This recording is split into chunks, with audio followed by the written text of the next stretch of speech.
आप सभी के। आइयो आप सब अच्छे होंगे। उम्मीद करता हूँ मेहनत में लगे होंगे अपनी, और जल्दी आप लोगों के एग्ज़ाम आने वाले हैं। हम स्टार्ट कर रहे हैं पॉलिटी सीरीज़ का लेक्चर नंबर 3। लास्ट 2 लेक्चर हम पढ़ चुके हैं, जिसमें हमने चैप्टर नंबर फर्स्ट कवर किया है, और चैप्टर नंबर फर्स्ट में हमने देखा था संविधान क्यों और कैसे। आज हम स्टार्ट करने वाले हैं अध्याय 2, चैप्टर नंबर 2 है NCERT पॉलिटी की बुक का, कि भारतीय संविधान में अधिकार। सिंपल सी बात है, अधिकार की बात हो रही है तो इस चैप्टर में हम क्या पढ़ेंगे, फंडामेंटल राइट्स के बारे में पढ़ेंगे। आप लोगों से प्लीज़ मेरी गुजारिश है, जो मेरे लेक्चर को देख रहे हैं, यदि मेरा कंटेंट पसंद आ रहा है तो प्लीज़ चैनल को सब्सक्राइब करें, क्योंकि मैं भी और ज़्यादा मोटिवेट होकर आप लोगों को और बेस्ट कंटेंट प्रोवाइड कराऊँगा। चलिए स्टार्ट करते हैं। अब देखें भाई, चैप्टर नंबर 2 जब हम पढ़ रहे हैं तो चैप्टर 2 में हम क्या क्या देखेंगे।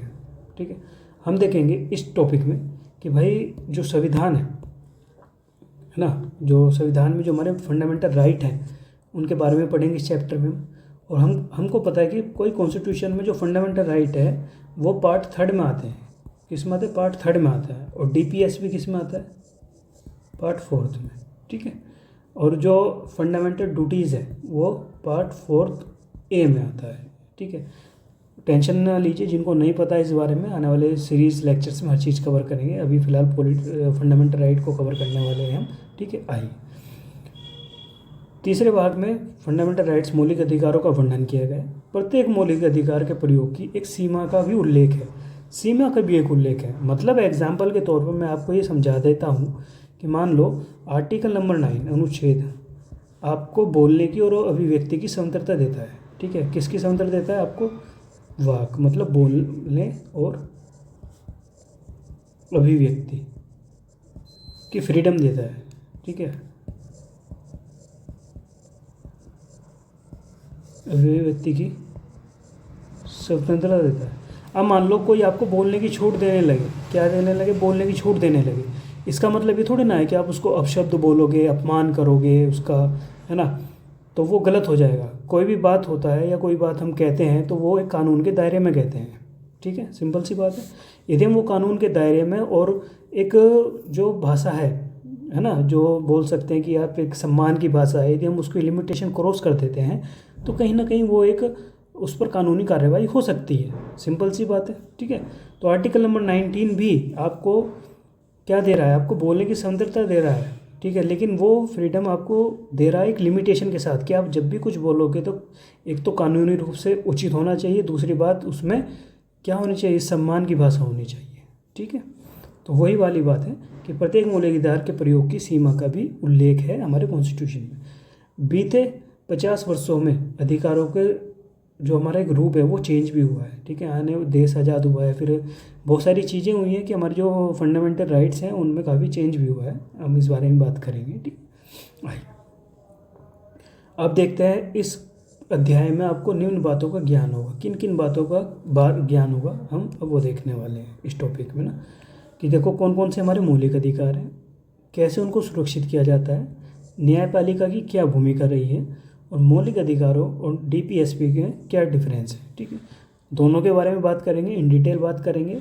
ये लेक्चर भी आपका ये चैप्टर भी आपका 2 लेक्चर में ही कवर होगा। ठीक है, चलिए आइए स्टार्ट करते हैं। देखो सिंपल सी बात है, अधिकारों का महत्व, जो इम्पोर्टेंस है, ठीक है, वो क्या है, क्यों है, कैसे है, एक एग्जाम्पल के द्वारा मैं आपको समझाता हूँ। ठीक है, उस चीज़ को समझिएगा आप। ये जो भी बात है ना, ये जो सब लिखा हुआ है मैं आपको यहाँ समझा रहा हूँ सिंपल वे में। मान के चलो गवर्नमेंट ने बोला भाई ओलंपिक आने वाले हैं, हमें गवर्नमेंट ने बोला कि भाई हमें ओलंपिक करवाने हैं, एग्जाम्पल के तौर पर 2026 में, 2026 में उनको ओलंपिक करवाने हैं। मान के चलो एक एग्जाम्पल है। ठीक है, तो गवर्नमेंट को एक स्टेडियम भी चाहिए बहुत अच्छा ओलंपिक के लिए। उन्होंने मान लो एक स्टेडियम बनाने का प्रोजेक्ट पास करा, एक स्टेडियम बनाने का प्रोजेक्ट करा पास। तो गवर्नमेंट ने जब प्रोजेक्ट पास करा तो गवर्नमेंट पैसा किसको देगी? ठेकेदार को देगी, टेंडर जो लेगा, कि भाई तुम्हें जिम्मेदारी गई है कि तुम ये प्रोजेक्ट जो स्टेडियम है उसको रेडी करो। ठेकेदार किन को पकड़ेगा? मजदूर को पकड़ेगा। ठीक है, अब ऐसा होता है कि भाई ठेकेदार ने कहा ठीक है भाई चलो, मजदूर ले आया ठेकेदार, 100 मजदूर ले आया। कितने ले आया? 100 मजदूर लगाया, और 100 के 100 मजदूरों को काम पे लगा दिया। भाई तुम्हें जल्दी से स्टेडियम रेडी करना है, ठीक है। मज़दूर काम पे लग गए। अब इनकी दिहाड़ी जो है, एक गरीब मज़दूर क्या है, गरीब वर्ग है बेचारा, अमीर तो मज़दूरी करेगा नहीं, कौन करेगा, गरीब वर्ग करेगा, कोई कमज़ोर व्यक्ति, गरीब वर्ग, ठीक है।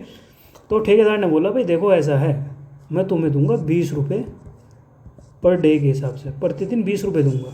जबकि गवर्नमेंट ने बोला हुआ है कानूनी रूप से कि भाई किसी भी व्यक्ति की जो मजदूरी है वो पर डे के हिसाब से 100 रुपये से कम नहीं होनी चाहिए। लेकिन यहाँ तो जो ठेकेदार है वो तो 20 रुपये ही दे रहा है, समझ रहे हो। अभी अनपढ़ आदमी बेचारे, ये मजदूर आदमी अनपढ़ है, क्या ठीक है भाई हमें 2 वक्त का खाना हो जाएगा, तुम 20 रुपये दे दो।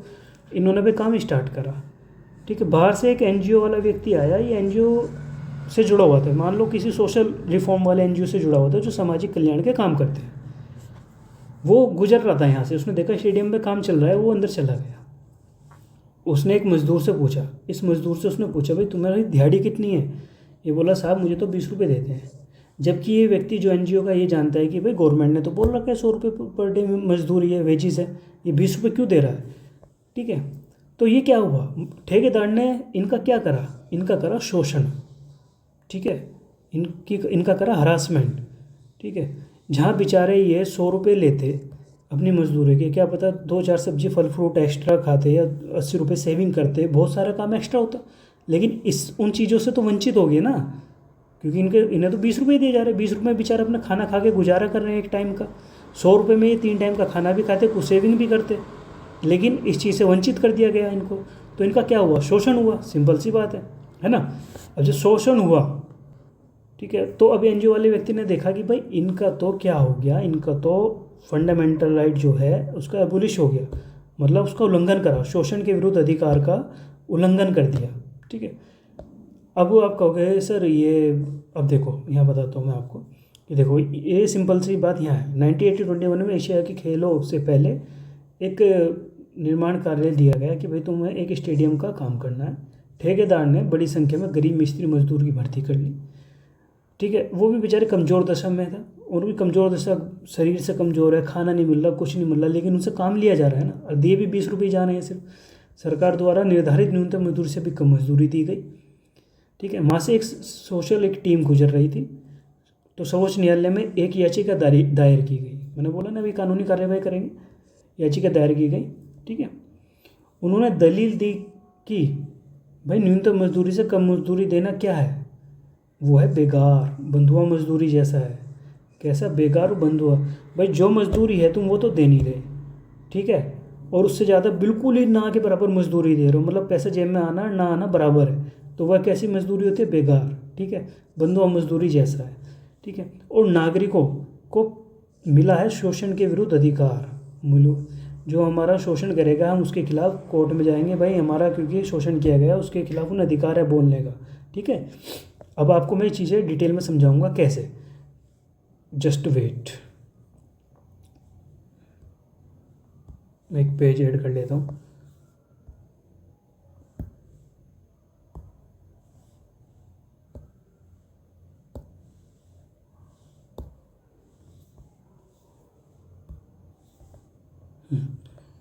ये ना, हाँ देखिए यहाँ समझाता हूँ मैं आप लोगों को, ठीक है। देखो आर्टिकल नंबर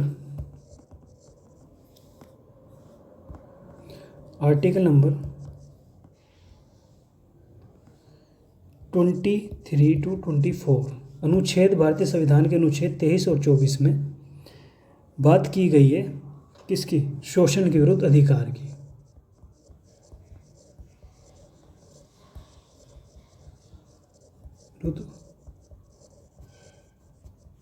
अधिकार की बात की गई है, ठीक है। पहली बात तो ये, इसमें कौन कौन से अधिकार है, आर्टिकल नंबर 23 है, ये बोलता है कि भाई मानव दुर्व्यापार, बेगार या बलात्सरम, मैं एक टर्मोलॉजी आपको समझाऊंगा, आराम से ध्यान से समझना।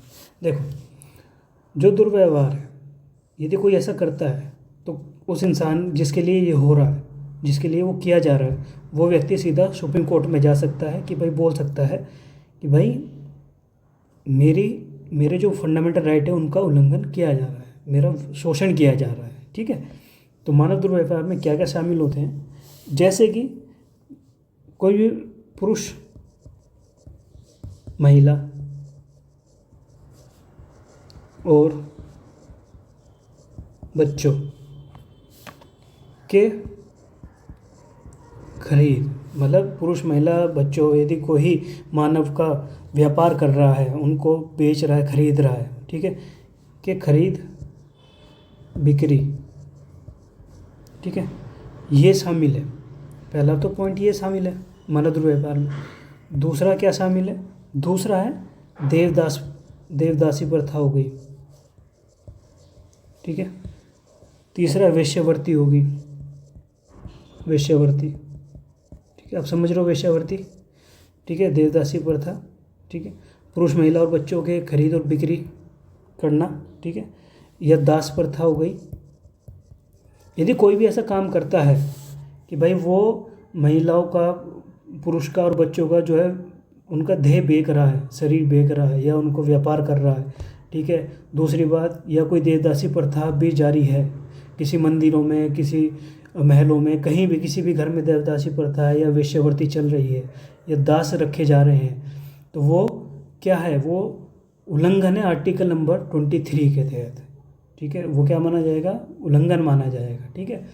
क्योंकि मान लो कोई देवदासी रखी गई है तो उसका शोषण किया जा रहा है और वो हमको अधिकार मिला हुआ है शोषण के विरुद्ध आर्टिकल नंबर 23 के तहत, ठीक है।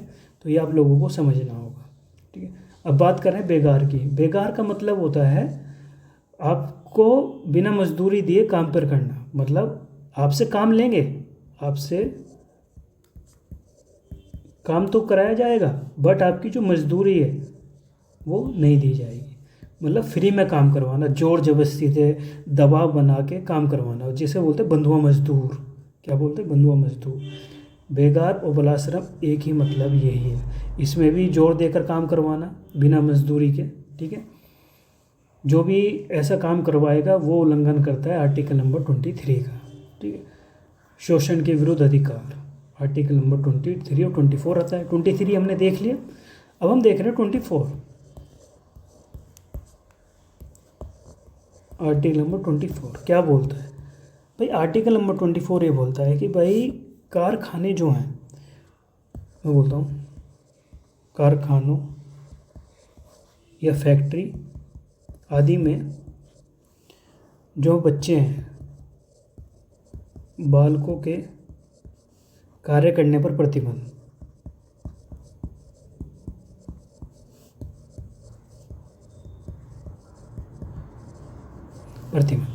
ठीक है, ये आर्टिकल नंबर 24 देता है। भाई देखो सिंपल सी बात है, इसने बोला है कि भाई 14 साल से 14 ईयर से कम उम्र का बच्चा, 14 ईयर से कम उम्र का जो बच्चा होगा, ठीक है, 14 साल से कम उम्र के बच्चे को किसी भी ऐसी गतिविधि में नहीं लगाना है, जैसे फैक्ट्री पे या किसी निर्माण स्थल पर, ठीक है, कि बच्चे की जान को हमला हो, बच्चे की जान को खतरा हो, ठीक है, तो ये काम नहीं करना है। तो सिंपल सी बात है, आर्टिकल 24 बोलता है कि कारखानों आदि में बालकों के कार्य करने पर प्रतिबंध, क्योंकि उस एज में बच्चों को पढ़ना चाहिए, पहली बात तो ये।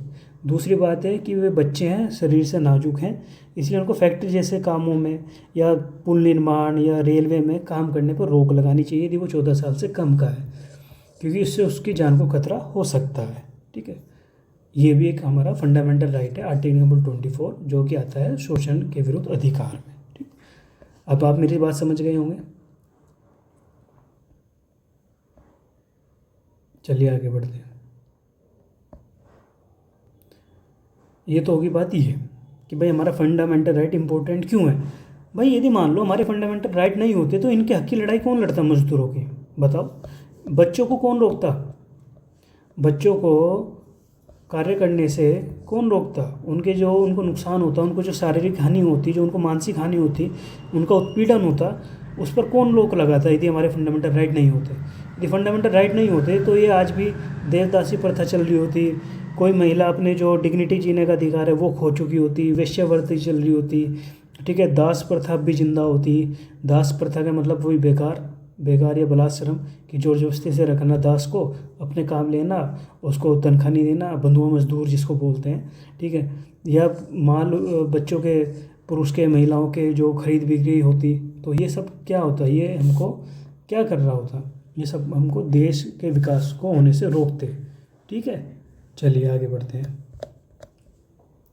अब बात कर रहे हैं, अब इसमें बात की गई है इस एग्जाम्पल में आपके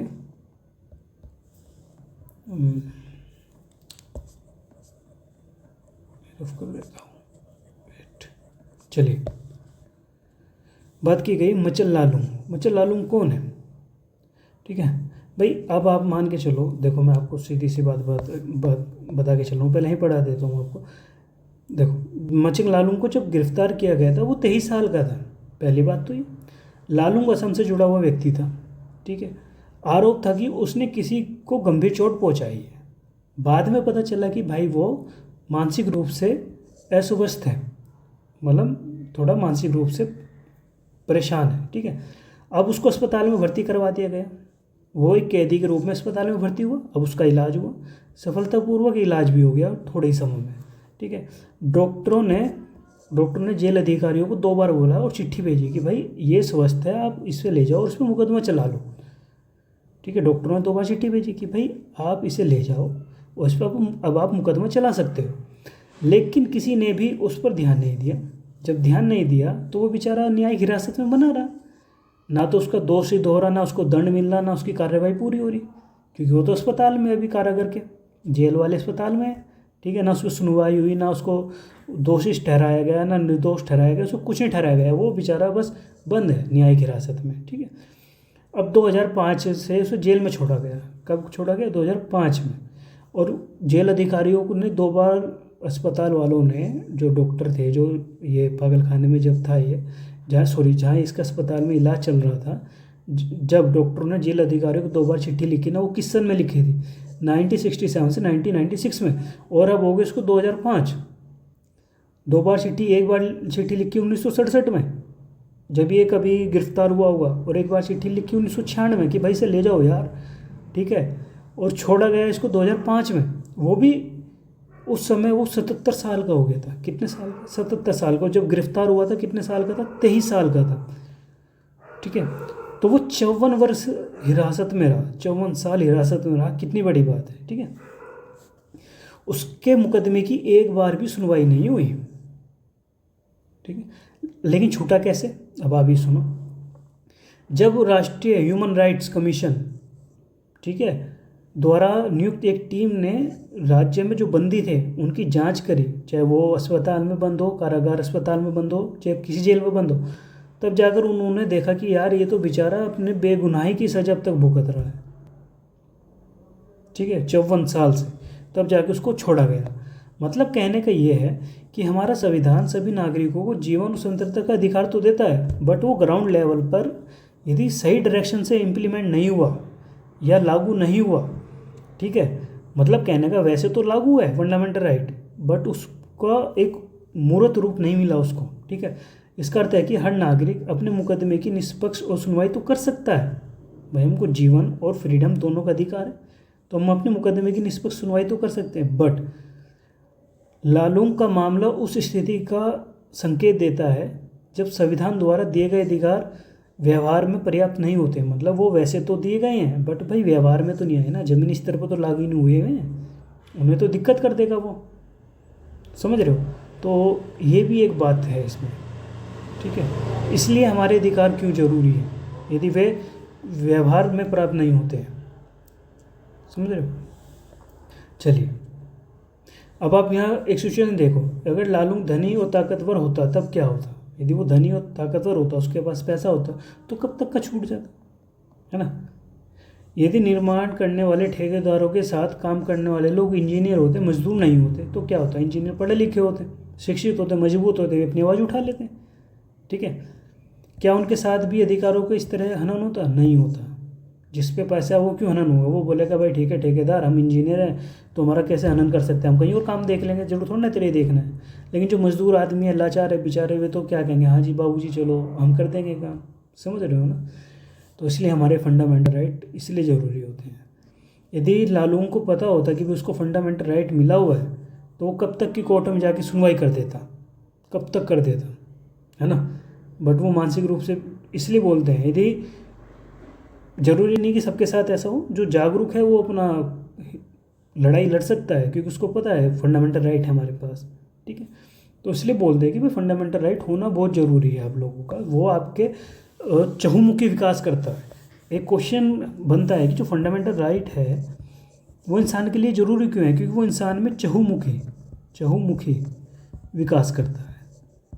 मतलब उसको चारों ओर से विकास, उसको किसी इंसान का चारों ओर से विकास होता है यदि उसके पास फंडामेंटल राइट है, ठीक है। आप कहोगे सर कैसे? भाई देखो, आपको आर्टिकल नंबर 14 दे दिया, कानून के समक्ष समानता, मतलब कानून के समान सब कानून के समक्ष सब समान होंगे, इक्वल होंगे, है ना। कोई अमीर नहीं, कोई गरीब नहीं, तो सबको अधिकार है। दूसरी बात, बोलने का अधिकार आपको मिला आर्टिकल नंबर 19 में, ठीक है। 21, आपको गरिमापूर्ण जीने का, सम्मानपूर्ण जीने का अधिकार आपको मिला है। तो आपका विकास होगा क्योंकि आप चारों तरफ से खुश रहना स्टार्ट करोगे, ठीक है। आपको रोजगार में समानता मिली है, और भी ज़्यादा खुश रहोगे आप, क्योंकि आपको बस पैसे के साथ साथ आपको हर चीज़ की सुविधाएं दी जा रही हैं। आपको 25 से 28 के बीच, आर्टिकल नंबर 25-28 के बीच धर्म की स्वतंत्रता भी दी जा रही है। जो आपका मन है उसको मानो, तो हो गया ना चहुमुखी विकास आप लोगों का। एजुकेशन भी दे रहे हैं आपको, सब कुछ दे रहे हैं। आर्टिकल नंबर 21A 86 अमेंडमेंट के द्वारा जोड़ा गया था। क्या बोला गया था? 6 से 14 साल के बच्चों को फ्री शिक्षा दी जाएगी, जो बेसिक शिक्षा होती है। तो मतलब कहने का, इसलिए हमारे फंडामेंटल राइट हमारे लाइफ में हमारा चहुमुखी विकास करते हैं, ठीक है। चलिए आगे बढ़ते हैं। ये यहाँ पे ख़त्म हो गया, आइए अब बात करते हैं अधिकारों का घोषणा पत्र, ठीक है। अधिकारों का घोषणा पत्र, देखो हमने ऊपर दोनों एग्जाम्पल देखे, लॉन्चिंग वाला भी और वो भी, आपका जो स्टेडियम बना रहे मजदूर वाला भी, हमने दोनों एग्जाम्पल देखे। दोनों उदाहरणों से अधिकारों और उन्हें लागू किए जाने का महत्व पता चलता है कि भाई यदि वे लागू हैं, यदि अधिकार हैं, तो भाई हमने देखा भाई अभी हमारे पास अधिकार है शोषण के विरुद्ध अधिकार, तो हम अपना शोषण नहीं होने दे सकते, ठीक है। और उन्हें लागू किया जाने लगा अच्छे लेवल पे, जैसे अब लागू हैं हमारे यहाँ, ठीक है। तो पता चलता है कि भाई क्यों लागू होना भी ज़रूरी है हमारे अधिकारों का। ये लॉन्गचू वाले केस में पता चल रहा है, ठीक है, सेकंड केस में, ठीक है। चलिए आइए आगे बढ़ते हैं। इसलिए अधिकारों का घोषणा पत्र सरकार को नागरिकों के अधिकारों के विरुद्ध काम करने से रोकता है। भाई कोई भी सरकार होगी, ठीक है, वो कभी भी नागरिकों के अधिकारों के विरुद्ध काम नहीं कर सकती है, क्योंकि कॉन्स्टिट्यूशन में दिया गया फंडामेंटल राइट। यदि उसका उल्लंघन हो भी जाता है तो उसका उपचार भी सुनिश्चित होता है। यदि सरकार ने उल्लंघन करा तो सीधा कोर्ट में जाओ, कोर्ट अपने आप इनको ठीक कर देगा, समझ रहे हो ना। और एक बात का ध्यान रखना, जो हमारी सुप्रीम कोर्ट है, यदि हमारा फंडामेंटल राइट क्या होता है, एबोलिश होता है, उनका उल्लंघन होता है, तो हम आर्टिकल नंबर 32 के अकॉर्डिंग जाएंगे सुप्रीम कोर्ट में कि भाई हमारे मौलिक अधिकार का उल्लंघन हुआ है सर, ठीक है। और हाई कोर्ट में जाएंगे मौलिक अधिकार उल्लंघन होने पर आर्टिकल नंबर 226 के अकॉर्डिंग, 226 226, ध्यान रखना इस बात का, ठीक है। यदि मौलिक अधिकार का मेरा उल्लंघन हुआ है और मुझे सुप्रीम कोर्ट में जाके अपनी अपील दायर करनी है तो हो जाएगी आर्टिकल नंबर 32, और हाई कोर्ट में है तो आर्टिकल नंबर 226। चलिए आगे बढ़ते हैं। यदि रखा है कि संविधान नागरिकों के अधिकारों को किससे संरक्षित करता है, ठीक है, वो जो कॉन्स्टिट्यूशन है, ठीक है, जो हमारा कॉन्स्टिट्यूशन है वो हमारे जो फंडामेंटल राइट्स हैं उनको सिक्योरिटी देता है। किससे? एक व्यक्ति से, कोई प्राइवेट व्यक्ति हो, निजी कंपनी हो, निजी ऑर्गेनाइजेशन हो, उससे। इसके अलावा वो सरकार से भी हमको क्या देता है? सुरक्षा देता है कि सरकार अपनी मनमानी तानाशाही ना करे, ठीक है। चलिए, क्योंकि कई बार सरकार अपने कार्यों को पूरा करने के लिए तानाशाही पर जोर लगा देती है, ठीक है। तो इसलिए इसके अतिरिक्त सरकार के अलग अलग अंग अपने कार्यों के संपादन में व्यक्तियों के अधिकारों का हनन कर सकते हैं। इसलिए हमको सरकार से भी सुरक्षा कौन दिलाता है? हमारा कॉन्स्टिट्यूशन। चलिए अब बात करते हैं भारतीय संविधान में मौलिक अधिकारों की। भारतीय संविधान में मौलिक अधिकारों की, देखो भाई ऐसा है, हमको फंडामेंटल राइट की कीमत कब पता चली, कोई बताएगा? हमारे इंडियन लोगों को फंडामेंटल राइट की कीमत कब पता चली? हमको जब पता चली जब ब्रिटिश लोग हमारे यहाँ आ चुके थे। कौन आ चुके थे? ब्रिटिश लोगों का जब राज था, ठीक है, भारत पर, जो हमारे लिए रोलेट एक्ट, जिसको हम बोलते हैं काला कानून, ऐसे ऐसे कानून लाए, ठीक है, जब हमारा शोषण किया गया, जब हमको पता चला कि यार हमारा शोषण हो रहा है और हमारे भी कुछ अधिकार हैं, इसलिए जब लोगों ने, जब हमारे फ्रीडम फाइटर थे, उन्होंने जब भी सोचे जब हमारा देश आज़ाद होगा तो हम उनको एक संविधान देंगे, और संविधान का मेन पार्ट होगा फंडामेंटल राइट, कि भाई सरकार, क्योंकि भाई ब्रिटिश की सरकार थी, ब्रिटिश का रास्ता ऐसा कर रहा है, क्या पता हमारी सरकार एक दिन भारत पर, जब हमारा देश आज़ाद होगा और हमारी सरकारें बनेगी, हो सकता है कि ये भी तानाशाही करें, हमारे नागरिकों को परेशान करें, इसलिए उनको फंडामेंटल राइट देना आवश्यक है, ठीक है। रोलेट एक्ट के थ्रू क्या होता था, किसी पे भी संदेह हुआ उसको जेल में डाल दिया। उस टाइम क्या हो रहा था, क्रांतिकारियों का बोलबाला था। रोलेट एक्ट आया था 1919 में। मॉडर्न हिस्ट्री जब मैं आपको पढ़ाऊंगा, जब आप समझोगे, ठीक है। 1999 में रोलेट एक्ट आया। इसके तहत क्या होता था कि ब्रिटिश लोग परेशान थे क्योंकि उनके लोग मारे जा रहे थे। भाई चंद्रशेखर आज़ाद, अजीत सिंह जो भगत सिंह के जो चाचा थे, ठीक है, चंद्रशेखर आज़ाद, भगत सिंह, सुखदेव, ऐसे ऐसे लोग क्रांतिकारी बनते जा रहे थे, ठीक है, और ना, और अशोक घोष हो गए हमारे, ठीक है, इस टाइप से उन्होंने ब्रिटिश लोगों की नाक में दम कर दिया। तो ब्रिटिश लोगों ने इनको रोकने के लिए लाए रोलेट एक्ट। उन्होंने बोला भाई जिस पे संदेह होगा उस पर बिना कानूनी कार्रवाई, कोई कार्रवाई नहीं, कोई कुछ नहीं, उसको जेल में डाल देंगे, उसको मार देंगे, जेल में डाल देंगे, फांसी डाल कर देंगे, ये सब कर देंगे। तो ये तो क्या हुआ भाई, संदेह के आधार पर तुम उठा रहे हो किसी को, तो उसका तो जो वो है मौलिक अधिकार है, उस पर कानूनी कार्रवाई भी तुमने छीन ली। भाई आपने मान लो कोई व्यक्ति संदेह के लिए उठाया, डाउटफुल में उठाया, तो उस पर कानूनी कार्रवाई करो ना। आपको कानूनी कार्रवाई, आपने उस व्यक्ति की छीन ली, आप सीधा जेल में डाल रहे हो, फांसी दे रहे हो, सज़ा दे रहे हो, तो क्या हुआ, उसके फंडामेंटल राइट का क्या हुआ, हनन हुआ ना। तो मतलब कहने का है कि स्वतंत्रता संघर्ष के दौरान स्वतंत्रता आंदोलन के नेताओं ने इन अधिकारों का महत्व समझा कि भाई कितने इंपॉर्टेंट है यार ये फंडामेंटल राइट, समझ रहे हो। तो 1928 में ही मोतीलाल नेहरू समिति ने अधिकारियों के घोषणा पत्र की मांग उठाई थी। तो मोतीलाल नेहरू जी ने 1928 में ही एक पेश किया था जिसको बोलते हैं उद्देशिका पत्र। इसमें क्या था, इसमें फंडामेंटल राइट भी शामिल किए गए थे, और आने वाले टाइम में ये उद्देशिका पत्र बना हमारा क्या, प्रस्तावना, प्रियम्बल के रूप में इसको शामिल किया गया। ठीक है, चलिए आगे बढ़ते हैं। संविधान में उन अधिकारों को सूचीबद्ध किया गया है जिन्हें सुरक्षा देनी थी और मौलिक अधिकारों की संज्ञा दी। ठीक है, जिन अधिकारों को हमें सुरक्षा देनी थी ना, हमने उन्हें सीधा बोल दिया भाई मौलिक अधिकार।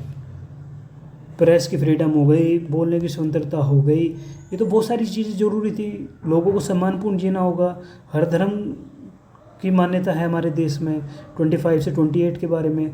हमारे यहाँ जो माइनॉरिटीज़ है, अल्पसंख्यक है, उनको भी 29 और 30 के बीच में, आर्टिकल नंबर 29 और 30 के बीच में राइट्स मिले अपने धर्म को मानने के लिए, अपनी एजुकेशन को बढ़ाने के लिए। ठीक है, तो मतलब कहने का ये है कि जो इम्पोर्टेंट थे उन, और जिनकी सुरक्षा जरूरी थी, जिन अधिकारों की, उनको मौलिक अधिकारों में शामिल कर लिया गया। ठीक है, मतलब वे फंडामेंटल राइट ना हमारे इतने इम्पोर्टेंट है कि संविधान खुद ये सुनिश्चित करता है कि भाई सरकार उनका उल्लंघन ना करे। यदि सरकार उनका उल्लंघन करती है तो सीधा कोर्ट जाओ, कोर्ट अपने आप रिव्यू करेगा, और जो कानून सरकार ने बनाया है यदि वो लगता है कि फंडामेंटल राइट का उल्लंघन कर रहा है तो सुप्रीम कोर्ट उसको रिव्यू करके ख़त्म करने की बात करेगा, उसको ख़त्म कर भी देगा। ठीक है, ध्यान रखना, जब भी कोई पार्लियामेंट हमारी कानून बनाती है, कानून बना तो इसका रिव्यू कौन करता है, supreme court. Supreme court review किस बेस पे करता है, सुप्रीम कोर्ट रिव्यू करता है फंडामेंटल राइट्स के बेस पे। सबसे पहले तो वो फंडामेंटल राइट देखता है, फिर वो करता है प्रस्तावना के बेस पर कि भाई इस कानून में किसी प्रस्तावना के किसी पार्ट का उल्लंघन तो नहीं हुआ क्या।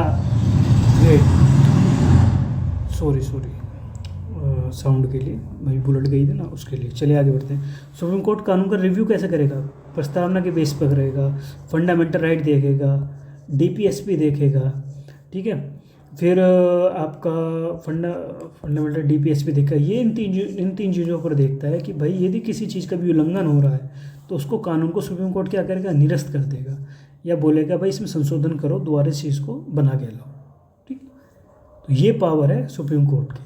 तो सरकार तो कुछ भी नहीं है, सच बोलो तो सिर्फ कानून बना सकती है, लेकिन सुप्रीम कोर्ट उसका रिव्यू करता है बड़े लेवल पर। चलिए, सरकार भी उनका उल्लंघन न कर सके। चलिए, जहाँ साधारण कानूनी अधिकारों को सुरक्षा देने और लागू करने के लिए साधारण कानूनों का सहारा लिया जाता है,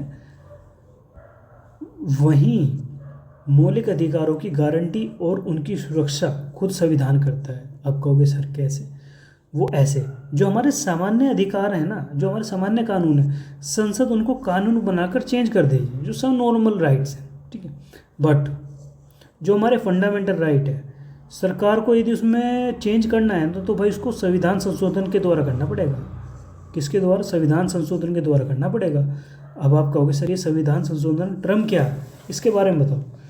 तो चलो मैं यहाँ स्पेस तो है, हाँ स्पेस है, मैं आपको बता देता हूँ संविधान संशोधन के बारे में। चलो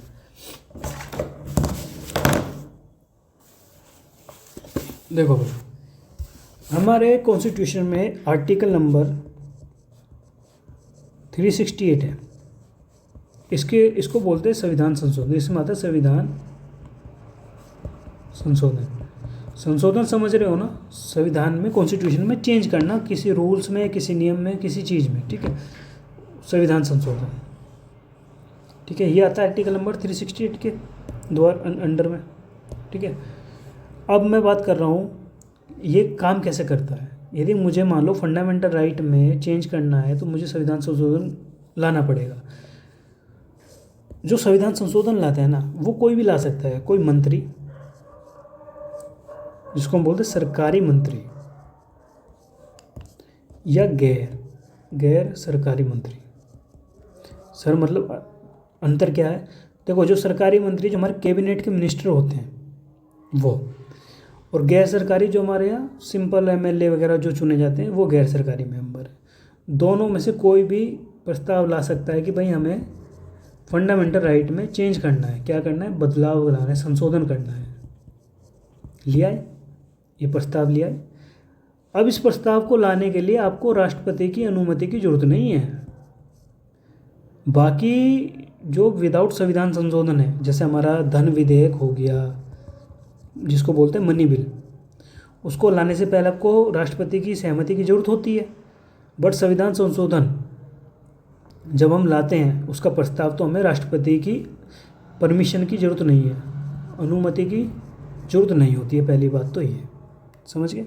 दूसरी बात, भाई आप प्रस्ताव लिया है, अब इस प्रस्ताव को पास भी तो होना है, किससे? लोकसभा से और राज्यसभा से, इन दोनों से पास होना है। बट ध्यान रखना, इन दोनों से पास होने के लिए इसको लोकसभा में अलग से पास होना होगा, राज्यसभा में अलग से पास होना होगा।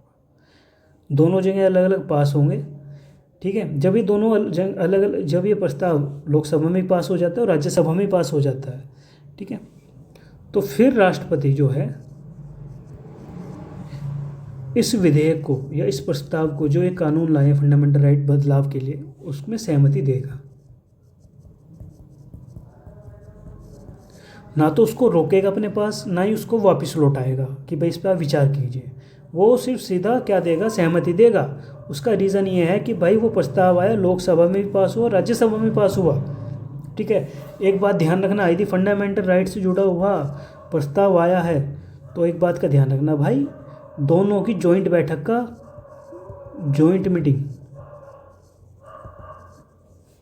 का ऑप्शन जो है ना, जो विकल्प है वो है नहीं। जितने भी संविधान संशोधन हैं, कुछ संविधान संशोधन ऐसे हैं जिनमें यदि विधेयक लाए हैं तो यदि मान लो लोकसभा में पास नहीं हुआ, राज्यसभा में पास हो गया, तो क्या होगा? राष्ट्रपति बोलेगा भाई तुम एक काम करो, जब तुमने लोकसभा में पास कर दिया, राज्यसभा में पास किया नहीं, तो आप लोग दोनों एक मीटिंग रख लो, जॉइंट मीटिंग। बट ये उस केस में होगा जहाँ फंडामेंटल राइट से जुड़ा संशोधन नहीं होगा, ठीक है। और इन डिटेल में बाद में आने वाले लेक्चर में इस बारे में ज़रूर करूँगा। यहाँ मैं आपको सिर्फ एक ब्रीफ इंट्रोडक्शन दे रहा हूँ। यदि फंडामेंटल राइट में संशोधन करना है तो भाई लोकसभा से अलग पास होगा, राज्यसभा से अलग पास होगा, राष्ट्रपति की अनुमति की जरूरत नहीं पड़ती है। जब दोनों जगह पास हो जाएगा राष्ट्रपति सीधा सहमति दे देगा, टिक मार देगा, भाई इसको कानून बनाओ। राष्ट्रपति इसको ना तो रोक सकता है ना इसको वापस कर सकता है, ठीक है। और संविधान फंडामेंटल राइट में संशोधन करने के लिए जब हम संविधान संशोधन के अंतर्गत ये काम करते हैं तो जो प्रस्ताव लाते हैं वो सरकारी और गैर सरकारी कोई भी व्यक्ति ला सकता है, ठीक है। एक बात ध्यान रखना, संविधान संशोधन में आर्टिकल नंबर 368 के अंदर जॉइंट मीटिंग का ऑप्शन नहीं है। मतलब कहने का कि लोकसभा ने पास कर दिया, मान लो लोकसभा ने पास कर दिया, राज्यसभा ने फेल कर दिया, राष्ट्रपति बोलता है कि भाई एक काम करो हम जॉइंट मीटिंग रख लेंगे, ठीक है, दोनों मिलकर पास कर देना, कुछ मेंबर तुम्हारे कुछ मेंबर हमारे मिलके पास कर देना, कुछ राज्यसभा के कुछ लोकसभा के, ठीक है। ये रूल नहीं है यहाँ फंडामेंटल राइट में अमेंडमेंट संशोधन करने के लिए, ठीक है भाई, बात समझ में। तो यहाँ यही बोला गया है कि लेकिन मौलिक अधिकारों में परिवर्तन करने के लिए संविधान संशोधन करना पड़ेगा, और किसके तहत, आर्टिकल नंबर 368 के तहत। समझ गए मेरी बात? चलिए आगे बढ़ते हैं। ध्यान रखना, लेकिन मौलिक अधिकार निरंकुश असीमित अधिकार नहीं है, फंडामेंटल राइट है, लेकिन इसका मतलब ये नहीं है कि उस पर कोई लिमिटेशन नहीं है ना। मैंने जैसे आपको बोला है ना आर्टिकल नंबर 19 कि आपको बोलने का अधिकार दिया गया है, मतलब ये नहीं कि आप कुछ भी बोलो, झूठ बोलो, ठीक है, या कानूनी सीमा का उल्लंघन करके बोलो, ये अधिकार नहीं है। समझ रहे हो मेरी बात? यदि आप कहीं आंदोलन कर रहे हो तो आपको आंदोलन करने का राइट तो दिया गया है, आपको संगठन बनाने का राइट तो दिया गया है, बट आपको कहीं भी हथियार रख के संगठन करना, धमकी देकर संगठन करना या धमकी देकर अपनी बात मनाना, ये अलाउ नहीं है, ठीक है। तो मतलब कहने का है कि मौलिक अधिकार निरंकुश असीमित अधिकार नहीं है। सरकार मौलिक अधिकारों पर सरकार जो हमारे फंडामेंटल राइट है उनके यूज़ पर औचित्यपूर्ण मतलब उचित तरीके से प्रतिबंध लगा सकती है। आप कहोगे सर कैसे? देखो, इसका मैं एक आपको एग्जांपल देता हूँ, अभी यहीं के यहीं आप ये देखो, हम जानते हैं कि आर्टिकल नंबर 352 किससे जुड़ा है? आपातकाल। मैंने अभी मेरे ख्याल से लेक्चर नंबर 1 या 2 में इस बारे में डिस्कस किया था, ठीक है। आपातकाल मतलब इमरजेंसी, ठीक है। इमरजेंसी में क्या होता है, जब आपातकाल लगता है, आपातकाल लगता कब है? सशस्त्र विद्रोह के आधार पर, सशस्त्र विद्रोह के आधार पर लगेगा। किस पर लगेगा भाई? सशस्त्र विद्रोह के आधार पर, ठीक है। जब इंदिरा गांधी के समय इमरजेंसी लगी थी ना, वो लगी थी आंतरिक गड़बड़ी के बेस पर। किसके? आंतरिक गड़बड़ी के आधार पर, आंतरिक गड़बड़ी, ठीक है। इसको हटा दिया गया 44 अमेंडमेंट के द्वारा, संशोधन के द्वारा, और सीधा बोला गया कि भाई अब जब भी कोई आपातकाल लगेगा वो लगेगा इस बेस पर, सशस्त्र विद्रोह के आधार पर, ठीक है। अब मान लो आपातकाल किसी एरिया में लग गया है, ठीक है, तो वहाँ 2 आर्टिकल बड़ी भूमिका निभाएंगे, एक तो 358, एक आर्टिकल नंबर 359। 358 क्या करता है भाई? आर्टिकल नंबर 19 पर प्रतिबंध लगा देगा। क्या कर देगा? रोक लगा देगा कुछ समय के लिए, जब तक आपातकाल लगा हुआ है।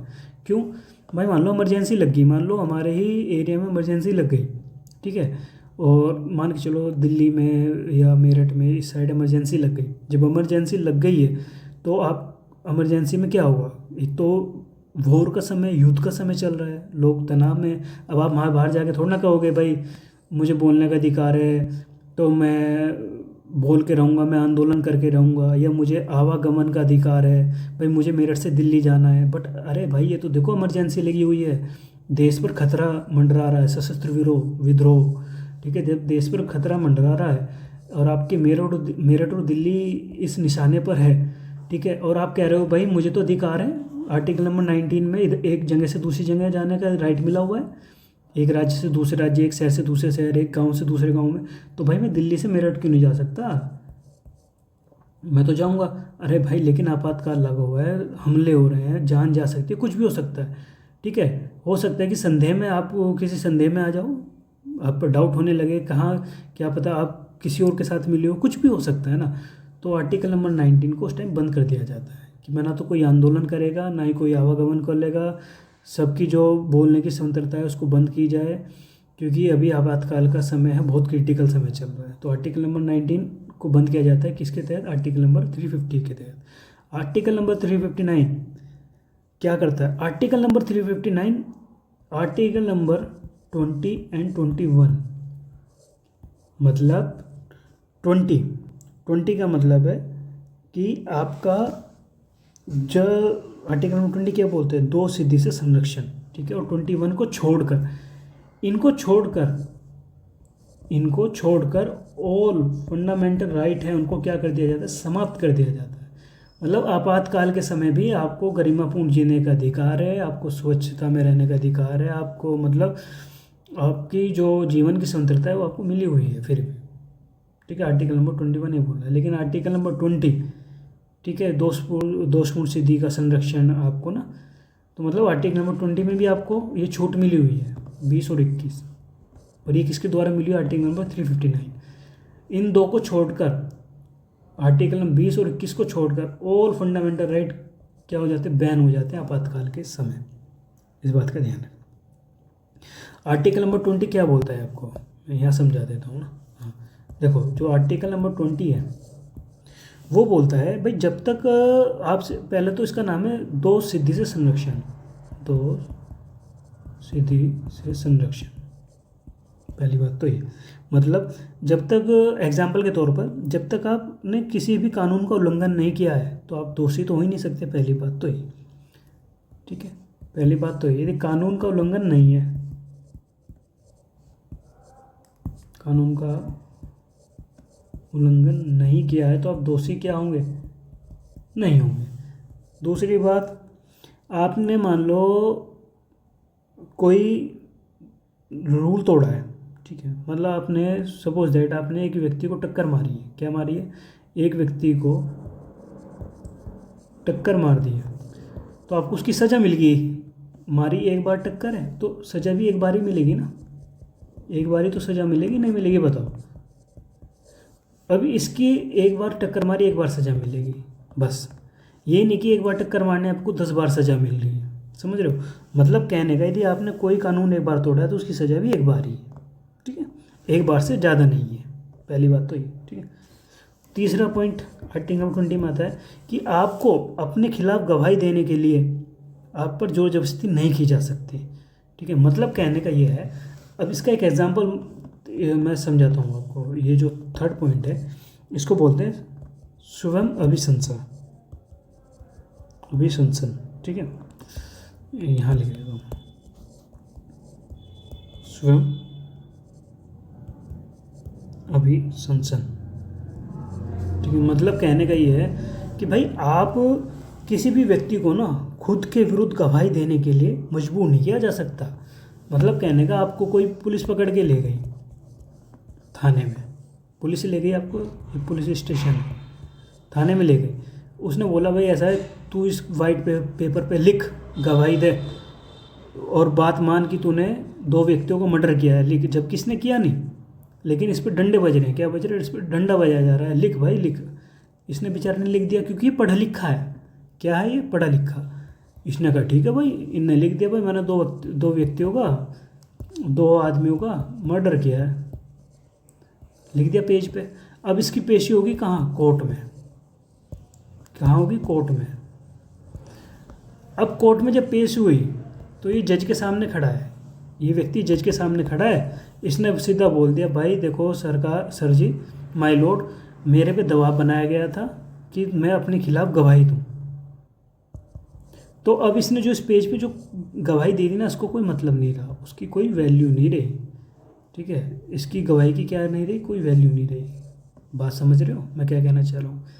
कि मतलब आपको ये भी अधिकार मिला हुआ है कि आप किसी भी व्यक्ति को खुद के विरुद्ध साक्ष्य होने के लिए, मतलब गवाही देने के लिए बाध्य नहीं किया जा सकता, उसके साथ जबरदस्ती नहीं की जा सकती, ठीक है। तो आपातकाल के समय आर्टिकल नंबर 20 और 21 क्या होते हैं? जिंदा होते हैं, ये जिंदा होते हैं, बट ऑल इन्हें छोड़कर बाकी सब फंडामेंटल राइट क्या हो जाते हैं? ख़त्म हो जाते हैं। आर्टिकल नंबर 20 मैंने बता दिया आपको, ठीक है, इन डिटेल मैंने आपको बता दिया आर्टिकल नंबर 20 क्या होता है, ठीक है। चलिए अब आगे बढ़ते हैं। मैं आपको समझा चुका हूँ कि मौलिक अधिकार निरंकुश या असीमित अधिकार नहीं है, इनके भी लिमिटेशन होती है और सरकार एक उचित तरीके से इन पर पाबंद लगा सकती है। एग्जाम्पल मैंने दे दिया आर्टिकल नंबर 352 का आपातकाल के समय। ठीक है, चलिए आगे बढ़ते हैं। अब बात कर रहे हैं समता के अधिकार की बात। किसकी? समता, मतलब समानता के अधिकार की बात हो रही है अब यहाँ। समता के अधिकार की बात, देखो यहाँ बात हो रही है समानता की।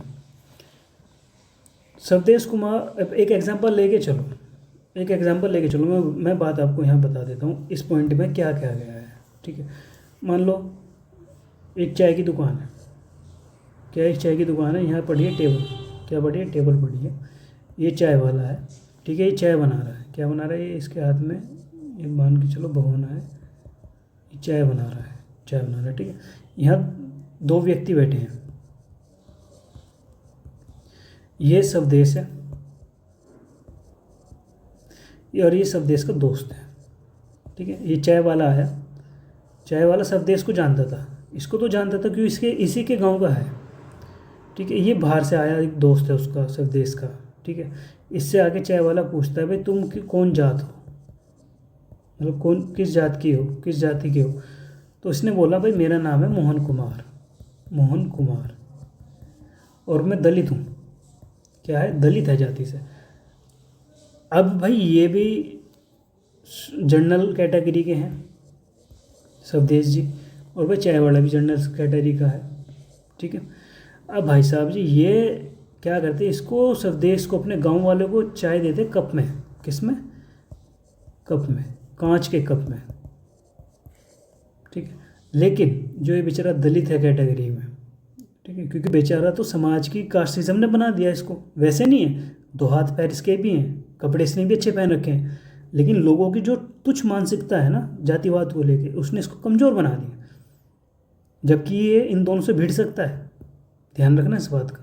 ठीक है, और दोनों को पेल भी सकता है, लेकिन इनकी नज़र में क्या हो गया, ये छोटी जात का है, ये छोटी जात का है। समझ रहे हो ना मेरी बात, कितनी बुरी बात होती है। तो भाई ये लाया इसके लिए किस में? कुल्हड़ में, मिट्टी के कुल्हड़ में, इसको ये दिखाने के लिए कि देखो भाई स्वदेश तुम्हारा दोस्त छोटी जात का तो उसको हमने कुल्हड़ में दे दी। ठीक है, तो मतलब यहाँ वही वाली बात की गई है कि स्वदेश कुमार अपने गांव गया, उसका एक दोस्त भी था, चाय पीने की इच्छा हुई। दुकानदार स्वदेश कुमार को जानता था, पर उसके मित्र की जाति जानने के लिए उसका नाम पूछा। बाद में दुकानदार ने स्वदेश कुमार को तो एक सुंदर कप में चाय दी, लेकिन उसके दोस्त को कुल्हड़ में चाय दी क्योंकि वह दलित था। समझ गए मेरी बात? ये मानसिकता है।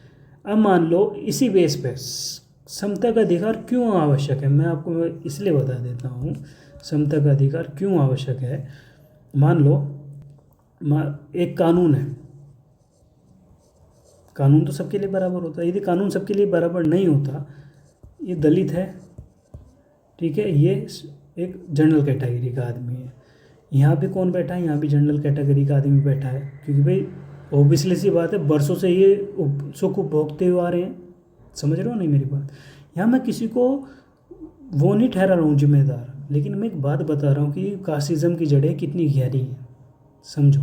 ठीक है, ये क्या करेगा, ये देखेगा भाई ये तो अपनी कास्ट का नहीं है, ये तो दलित आदमी है, ये जनरल है, अपनी कास्ट का है, चाहे गलती इसकी है, ये व्यक्ति सही है लेकिन ये गलत है, चोरी इसने की है, फंसाया लेकिन इसको जा रहा है, तो ये बताओ इसका वर्डिक्ट किसकी साइड होगा? ऑब्वियसली सी बात है, इसका वर्डिक्ट जो होगा, जो बचाव होगा, वो इसका बचाव करेगा, क्योंकि ये इसकी जात का है, ऊंची जात का है। और किसको फंसाएगा? ये नीची जात वाले को फंसाएगा। यदि आपको इस बेस पे मूवी देखनी है ना, तो धड़क 2 है, ये अभी आप देख लेना, धड़क 2 कितना अच्छी बात की गई है। और भी ज़्यादा देखना है कानून के अगर, तो आप देखना है आर्टिकल नंबर 15, आयुष्मान खुराना की मूवी अनुभव सिन्हा ने बनाई थी, उसको जाके ज़रूर देख लेना, आपको खुद पता चल जाएगा। चलिए अब आगे बात करते हैं। ठीक है,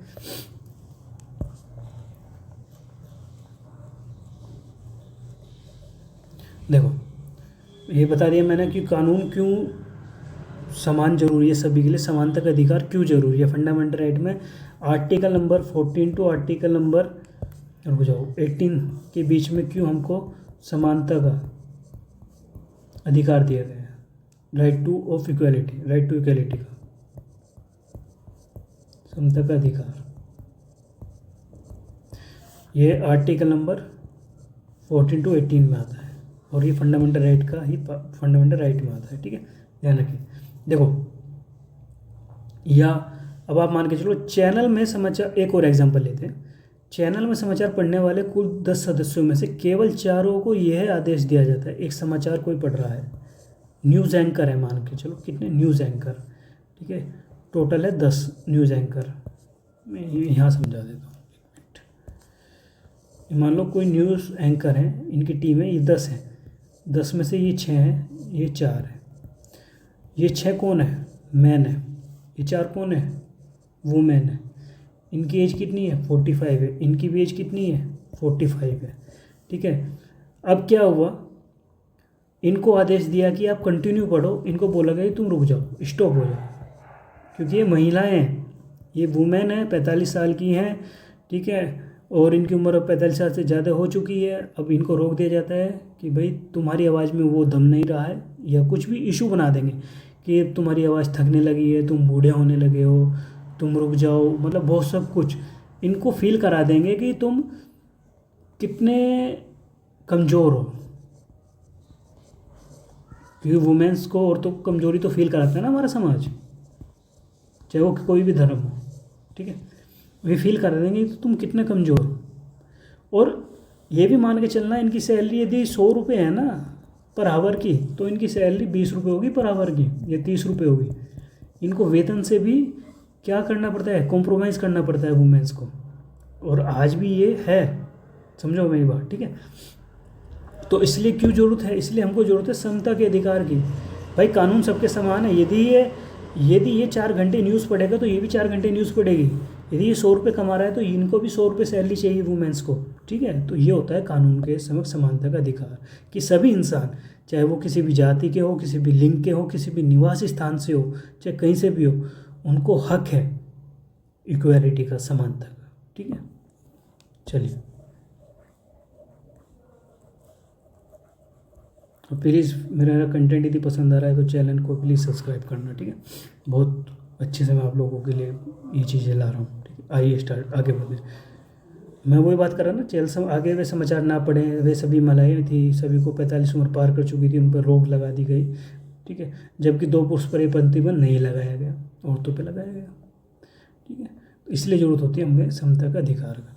अब समता के अधिकार में क्या है, मैंने आपको बताया था 2 लेक्चर में, लेक्चर नंबर 1 में मैंने आपको बता दिया था कि समता का अधिकार किसके अंतर्गत आता है। मैंने बताया article number 14 to article number 18, कानून के समक्ष समानता। भाई सबके लिए कानून इक्वल है, तो ये कौन सा आर्टिकल नंबर दे रहा है? 14। ठीक है, धर्म जाति लिंग के आधार पर भेदभाव से निषेध, ये कौन सा आर्टिकल नंबर दे रहा है हमको? 15, कि भाई किसी भी धर्म से, किसी भी जाति के, किसी भी लिंग, जन्म स्थान के आधार पर हम किसी से भेदभाव नहीं करेंगे। सब हमारे लिए मनुष्य है तो मनुष्य ही हैं, इक्वल हैं। समझ रहे हो मेरी बात? लेकिन आज भी भारतीय लोगों को ये बात समझ में नहीं आती है। ये दलित है तो घूट चढ़े पे कैसे चढ़ गया? ठीक है, इसको इस मटके का पानी नहीं पीना चाहिए। ठीक है, ये मुस्लिम है तो इसको शक के आधार पर गो मांस ले जा रहा है, इसको मॉब लिंचिंग की जाए। मॉब लिंचिंग का मतलब जनता की मार, भीड़ उसको मार देती है बिना कानूनी कार्रवाई के लिए। समझ रहे हो? कितना भी समझो कि हमारे यहाँ कितना मतलब ख़राब सिस्टम चल रहा है। ठीक है, रोजगार में अवसर की समानता कौन सा दे रहा है? Article number 16। जैसे मैंने अभी बताया था आपको कि वुमेन्स यदि एंकर है 10 और उसमें से 4 वुमेन्स एंकर है, 6 मेल है, तो उनको समान टाइम मिलना चाहिए, इक्वल टाइम मिलना चाहिए, इक्वल वेतन मिलना चाहिए। ठीक है, रोजगार में समानता। पदवियों का अंत, उपाधि, सिर्फ उपाधि आर्मी जो सेना में है वे लगाते, जैसे कर्नल, लेफ्टिनेंट, और कोई नहीं लगाता। उपाधियों का अंत हो गया, ये आर्टिकल नंबर 18 में आता है। ठीक है, छुआछूत की समाप्ति, अनटचेबिलिटी, आर्टिकल नंबर 17। आज भी आप बिहार के बहुत से गाँव में जाना, अरे तुम दलित है, हमारे बराबर में नहीं बैठेगा, नीचे बैठेगा। नीची जात वालों को ये कह के अपमानित किया जाता है। समझ रहे हो मेरी बात? मतलब कहने का एक कॉन्स्टिट्यूशन है, फंडामेंटल राइट है, बट अभी पूर्ण रूप से यदि इम्प्लीमेंट भी है तो फिर भी हम लोग इन जड़ों को ख़त्म नहीं कर पा रहे हैं। ठीक है, चलिए आगे बढ़ते हैं। फिर आती है धार्मिक स्वतंत्रता का अधिकार हमको मिला है। मैंने बताया आस्था, प्रार्थना, आज़ादी, धार्मिक मामलों के प्रबंधन। आप किसी भी धर्म को विश्वास है उसको मान सकते हैं, ठीक है, उसका मैनेज कर सकते हैं। चलिए, फिर है शोषण के विरुद्ध अधिकार मिला है हमको। जैसे मैंने अभी बताया था ना आर्टिकल नंबर 23 और 24 के बारे में कि बंधुआ मजदूरी पर रोक है, जोखिम कम वालों से मजदूरी पर रोक है, ठीक है, जो जोखिम काम है वहाँ से बच्चों पर मजदूरी करने पर रोक लगाई गई है। और मैंने आपको बताया संविधान उपचारों का अधिकार मिला है, आर्टिकल नंबर 32। यदि उपचार करना है अधिकार के खिलाफ, यदि मान लो हमारे अधिकार का उल्लंघन हुआ है तो हमारा उपचार कौन करेगा, तो हो जाएगा सुप्रीम कोर्ट, आर्टिकल नंबर 32 के द्वारा कि भाई हमारा फंडामेंटल राइट का उल्लंघन हुआ है सर, कानूनी कार्रवाई करें।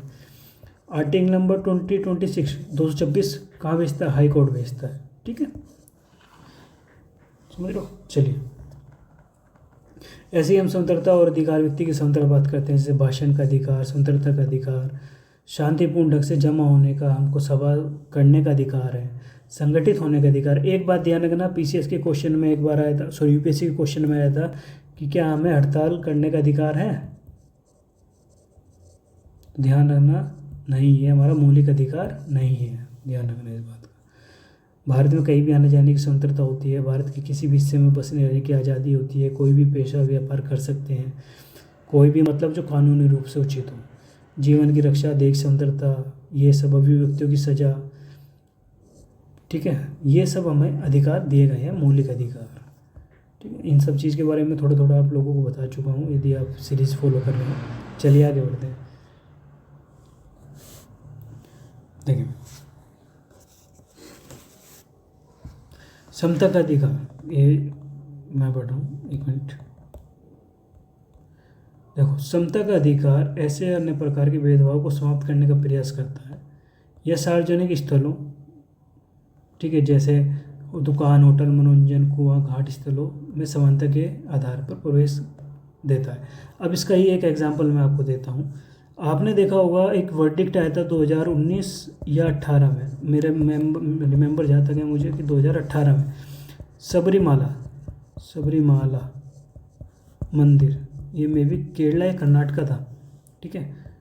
इस पर सुप्रीम कोर्ट ने वर्डिक्ट दिया था कि भाई जो वहाँ की नीची जाति के लोग हैं, जो लोअर कास्ट वाले लोग हैं, उनको एंट्री दी जाए, प्लस महिलाओं को अनुमति मिले। मेरे ख्याल से लोअर कास्ट या महिलाओं पर था कि महिलाओं को मंदिर के प्रवेश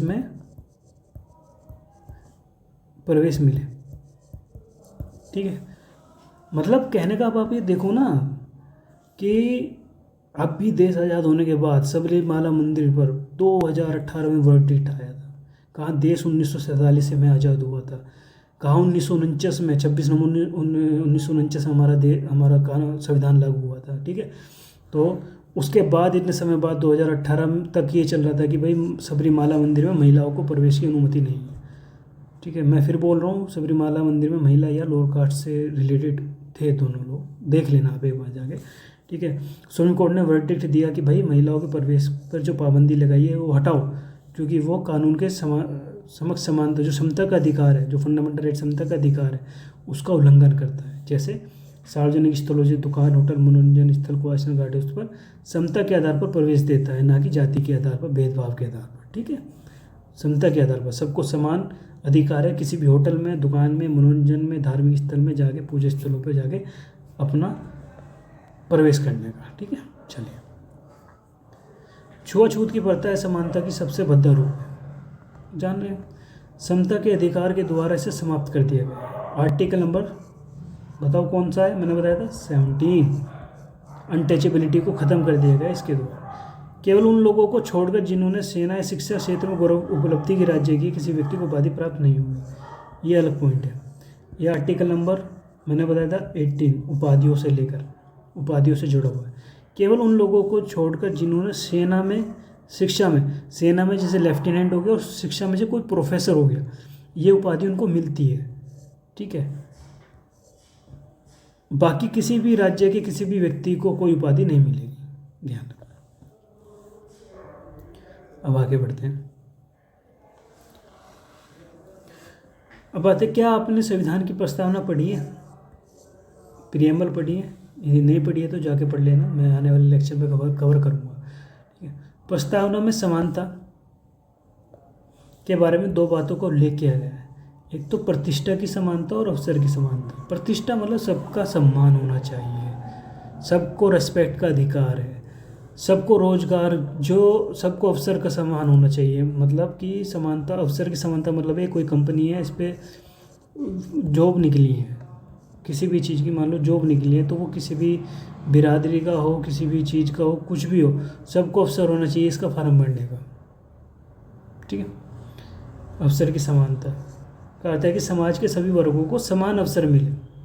ये नहीं कि ये बोल दे कि भाई इसमें जनरल जाएगा, इसमें ये नहीं जाएगा, या इसमें वो नहीं जाएगा, ऐसा नहीं है। ठीक है। लेकिन जब समाज में अनेक सामाजिक विषमताएं व्याप्त हों, जब समाज में अनेक विषमता हैं, तो वहाँ समान अवसरों का क्या मतलब हो सकता है। ठीक है। इसलिए संविधान साफ करता है कि सरकार बच्चों, महिलाओं तथा सामाजिक और शैक्षणिक रूप से पिछड़े वर्गों को बेहतरी के लिए विशेष योजनाएं तथा निर्णय लागू कर सकती है, जिसमें आरक्षण भी है। ठीक है। मतलब कहने का ये है कि एक वर्ग है, ये एक वर्ग है, क्या है, एक वर्ग है। ठीक है। ये वर्ग जनरल का है, ये वर्ग पिछड़ों का है, ओबीसी का, एक वर्ग एससी का है। ठीक है। इनको शुरुआत से बहुत कुछ मिला है। मैं मानता हूँ कि कुछ लोग ऐसे जो गरीब हैं, लेकिन ज़्यादातर लोग इनके मजबूत हैं। ये मजबूत नहीं है, ये जातिवाद का शिकार रहे हैं, ये कमज़ोर है। तो यदि हमको इनको धारा में जोड़ना है, विकास की धारा में जोड़ना है, इनके मुकाबले लाना है, तो हमको इनको थोड़ा सा हमको फ़ायदा देना होगा आरक्षण का। ठीक है। जब जाके ये विकास की धारा में आएंगे, तो इसलिए आरक्षण लागू कर सकते हैं। संविधान ने ये बात सीधा बोला है। फिर वो वुमेंस को रिजर्वेशन को लेकर हो, चाहे वो वुमेंस को रिजर्वेशन मिला हुआ है, आपको पता होगा पंचायती जो इलेक्शन होते हैं, पंचायती इलेक्शन में वुमेंस को 2/3 क्या मिला है, आरक्षण मिला है। ठीक है। और अब तो लोकसभा में और राज्यसभा में 2027 से 28 से मेरे ख्याल से नई जो नया इलेक्शन हुआ लोकसभा का, उसमें वुमेंस को कितना है, 33% सीटों का क्या मिला है, रिजर्वेशन मिला है। ठीक है। ध्यान रखना। आर्टिकल नंबर 16(4) साफ साफ कहता है कि आरक्षण जैसी नीति को समानता के अधिकारों के उल्लंघन के रूप में नहीं देखा जा सकता। आर्टिकल नंबर 4 सीधा बोलता है भाई रिजर्वेशन है वो पिछड़े लोगों को है, गरीब लोगों को है, जैसे जनरल में EWS। ठीक है। गरीब लोगों को है, और वो साफ साफ कहता है कि इनको बढ़ावा देने के लिए हम कुछ प्रावधान कर रहे हैं आरक्षण जैसा, तो वो उल्लंघन नहीं है। ठीक है। चलिए, आर्टिकल नंबर 21। ठीक है। जीवन की दैहिक स्वतंत्रता और संरक्षण, किसी व्यक्ति को दैहिक स्वतंत्रता, मतलब ये क्या कह रहा है। मेरे ख्याल से लेक्चर को इतना ही रखना चाहिए, है ना। बाकी नेक्स्ट लेक्चर में कवर करते हुए, ऑलरेडी 1 घंटे का लेक्चर हो चुका है। चलिए, आप लोग अपना ध्यान रखिए, और जो भी आपको डाउट है कमेंट में दीजिए। मैं इसकी PDF टेलीग्राम पे इसलिए शेयर नहीं कर रहा हूँ क्योंकि आप लोग, मैं चाहता हूँ खुद अपनी बुक को हाईलाइट करके पढ़ें। ठीक है। और लेक्चर को जब आप सुनो तो अपने सामने बुक आपकी ओपन हो, जो एक्स्ट्रा नॉलेज है साइड में आप लिख सकते हो, बुकों की साइड में जगह दे रखी होती है। ठीक है। और प्लीज़ चैनल को मेरे सब्सक्राइब करें, शेयर करें ज़्यादा से ज़्यादा, और कोई भी प्रॉब्लम हो तो आप मुझे कमेंट में करें। चलिए, आप लोग अपना ध्यान रखिए। Take care, bye bye.